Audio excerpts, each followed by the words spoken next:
நேயர்களுக்கு வணக்கம். நான் அட்வொகேட் அருண் குமார். இது உங்கள் அருண் லா யூனிவர்ஸ் சேனல். இந்த சேனலை தொடர்ந்து பார்த்துட்டு வாங்க. இன்னைக்கு இந்த சட்டப்பதிவில் என்ன பார்க்க போறோம்னா, பெற்றோர் மகனுக்கு கொடுத்த தான செட்டில்மெண்ட்டை ரத்து செய்வதற்குண்டான அதிகாரம் யாருக்கு உள்ளது, எவ்வகையில் அந்த செட்டில்மெண்ட் ஆர் கிஃப்டை ரத்து செய்ய வேண்டும், மகனுக்கு செட்டில்மெண்ட் ஆர் கிஃப்ட் கொடுக்கப்பட்ட பிறகு அந்த மகன் பெற்றோரை பராமரிப்பு செய்யவில்லை என்பதற்கு காரணத்துக்காக மட்டும் அந்த செட்டில்மெண்ட் ஆர் கிஃப்டை ரத்து செய்ய முடியுமா, அதை பற்றி தான் இந்த பதிவில் பார்க்க போறோம்.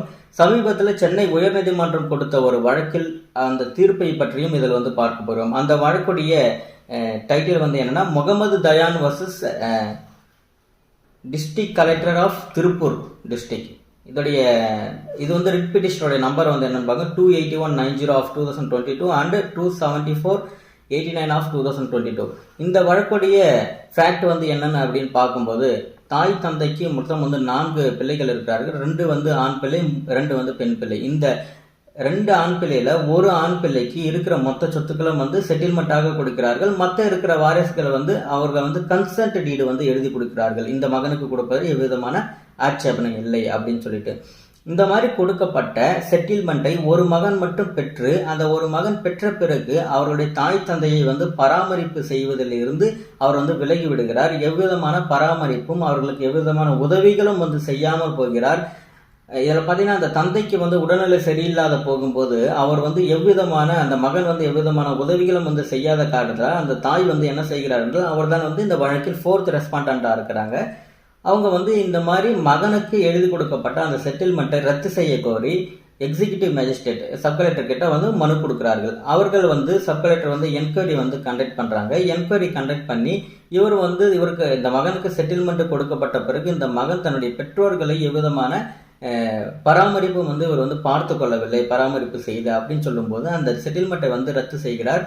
இதை எதிர்த்து section 16 clause 1 of maintenance and welfare of parents and senior citizens ஆக்ட்ல அப்பீல் செல்கிறார் அந்த மகன். அப்ப டிஸ்ட்ரிக்ட் கலெக்டர் இந்த அப்பீலை விசாரிக்கக்கூடிய கிரவுண்ட்ஸ் எதுவுமே இல்லை அப்படின்னு சொல்லிட்டு டிஸ்மிஸ் பண்றாங்க. இதுக்கப்புறம் தான் ரிட் பிட்டிஷன் கொண்டு போறாங்க. இந்த ரிட் பிட்டிஷன்ல அந்த மகன் சார்பாக இருந்த வழக்கறிஞர் வைத்த வாதம் ஒன்று என்னன்னு கேட்டீங்கன்னா, இதை எந்த விதமான எக்ஸ்பிரஸ் கண்டிஷனும் அந்த செட்டில்மெண்ட் டீட்ல கொடுக்கல அப்படின்னு சொல்றாரு. எக்ஸ்பிரஸ் கண்டிஷன் அப்படின்னு சொல்லும்போது, இவர்களை பராமரிப்பு செய்யாமல் இருக்கும்போது அந்த செட்டில்மெண்ட்டை கேன்சல் செய்யலாம் என்றக்கூடிய அந்த எக்ஸ்பிரஸ் கண்டிஷனை கொடுக்காதனால இந்த செட்டில்மெண்ட்டை எக்ஸிகியூட்டிவ் மேஜிஸ்ட்ரேட் கேன்சல் ரத்து செய்தது செல்லாது என்று அவருடைய வாதத்தை முன்வைக்கிறார். ஆனால் அந்த தாய் சார்பாக என்ன வாதத்தை முன்வைக்கிறார்கள் என்றால், செட்டில்மெண்ட் டீடை பொறுத்த வரைக்கும் லவ் அண்ட் அஃபெக்ஷன்ல கொடுக்கிறது, அந்த லவ் அண்ட் அஃபெக்ஷன்ல ஒரு இம்ப்ளைடு கண்டிஷனாவே அவங்க பராமரிப்பு தன் மகன் தங்களை பார்த்து கொள்ள வேண்டிய அந்த நிபந்தனையோடு தான் இந்த லவ் அண்ட் அஃபெக்ஷன்ல இதை எழுதி கொடுக்குறாங்கன்றதே சொல்றாரு. அதே மாதிரி பார்த்தீங்கன்னா, இதுல section 2B of maintenance and welfare of parents senior citizens ஆக்ட்ல செக்ஷன் 2Bல என்ன சொல்றாங்கன்னா, மெயின்டெனன்ஸ் அப்படின்னு சொல்றது என்னன்னா, ஒருவருக்கு நல்ல ஃபுட்டு கொடுக்கணும், அதே மாதிரி கிளாத்தஸ் வாங்கி கொடுக்கணும், அதே மாதிரி ரெசிடென்ஸ் அவங்க தங்கறதுக்கு வழிவகை செய்யணும், அதே மாதிரி மெடிக்கல் அட்டெண்டன்ஸ் அண்ட் மெடிக்கல் ட்ரீட்மெண்ட்டுக்கு அந்த மகன் வழிவகை செய்து கொடுக்க வேண்டும் என்பதுதான் பாத்தீங்கன்னா மெயின்டெனன்ஸ். அந்த பராமரிப்பு என்பதற்கான விளக்கத்தை செக்ஷன் 2Bல பார்க்கறாங்க. அதுக்கப்புறம் செக்ஷன் 2Fல ப்ராப்பர்ட்டி என்ன சொல்லப்படுவது, எந்தெந்த ப்ராப்பர்ட்டியை குறிக்கும் அப்படின்னு சொல்லும்போது, அது ancestral property, self acquired property, அதுக்கப்புறம் பார்த்தீங்கன்னா டேஞ்சிபிள், இன்டேஞ்சிபிள், அதுக்கப்புறம் எனி ரைட் ஆஃப் இன்ட்ரெஸ்டையும் அவங்க செட்டில்மெண்ட்டாக கொடுக்கலாம். ஓகேங்களா?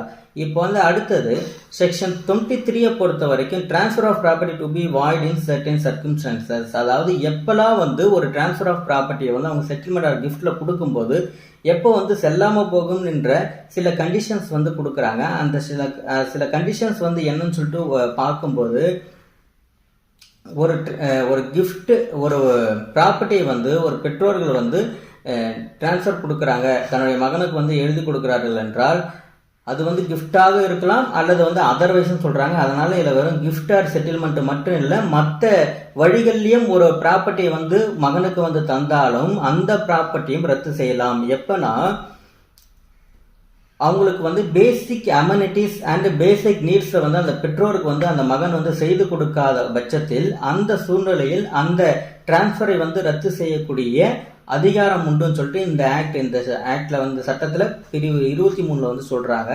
அதற்கப்புறம் பார்க்கும்போது இந்த வழக்கை பொறுத்த வரைக்கும் அந்த மகன் வந்து பெற்றோரை வந்து பராமரிப்பு செய்து அவர்களுக்கு உண்டான உதவிகளை வந்து செய்து கொடுக்கவில்லை என்பதை நீதிமன்றம் வந்து கரெக்டாக தான் வந்து இந்த எக்ஸிகியூட்டிவ் மேஜிஸ்ட்ரேட் வந்து இந்த செட்டில்மெண்ட் டீடை வந்து ரத்து செய்து உள்ளார் அப்படின்னு சொல்லிட்டு இந்த ரிட் பெட்டிஷன்ல வந்து ஆர்டர்ஸ் வந்து கொடுக்குறாங்க. அதாவது எக்ஸ்பிரஸாக வந்து கண்டிஷன் வந்து சொல்லப்படலை. அதாவது ஒரு செட்டில்மெண்ட்ல மகன் வந்து தங்களை வந்து சரியாக பராமரித்து கொள்ளவில்லை என்றால் இந்த தான செட்டில்மெண்ட் செல்லுபடி ஆகாது என்று எக்ஸ்பிரஸாக வெளிப்படையாக சொல்லவில்லை என்றாலும் அவர்கள் வந்து பராமரிப்பு செய்யவில்லை என்றால் இந்த செட்டில்மெண்ட்டை ரத்து செய்யக்கூடிய அதிகாரம் வந்து எக்ஸிகியூட்டிவ் மேஜிஸ்ட்ரேட்டுக்கு உண்டு. அந்த பெற்றோர் வந்து மறுபடியும் அந்த சொத்துக்களை திரும்ப பெறுவதற்கான உரிமை உண்டு அப்படின்னு சொல்றாங்க. அதுக்கப்புறம் இன்னொரு வழக்குல பாத்தீங்கன்னா Deepak Sharma versus state of Rajasthan. இதோட சைட்டேஷன் வந்து 2017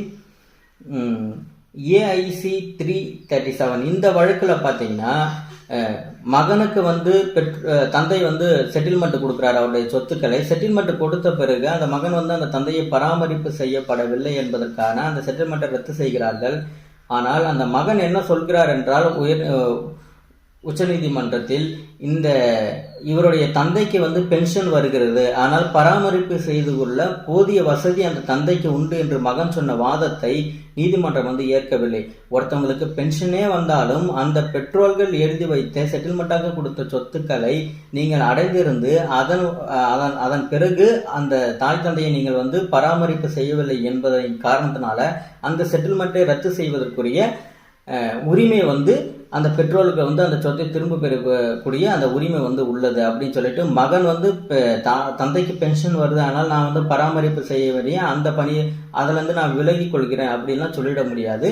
தந்தைக்கு பென்ஷனே வந்தாலும் மகன் வந்து பராமரிப்பு செய்யக்கூடிய அனைத்து உதவிகளும் வந்து மகன் வந்து செய்து கொடுக்க வேண்டும்.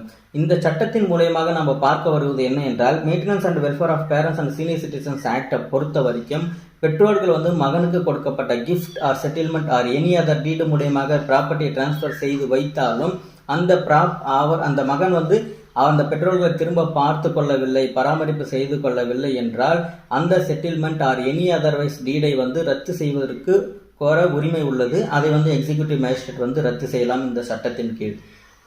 அனைவருக்கும் நன்றி. தொடர்ந்து நம்மளுடைய அருண் யூனிவர்ஸ் சேனலை வந்து பார்த்துக்கோங்க.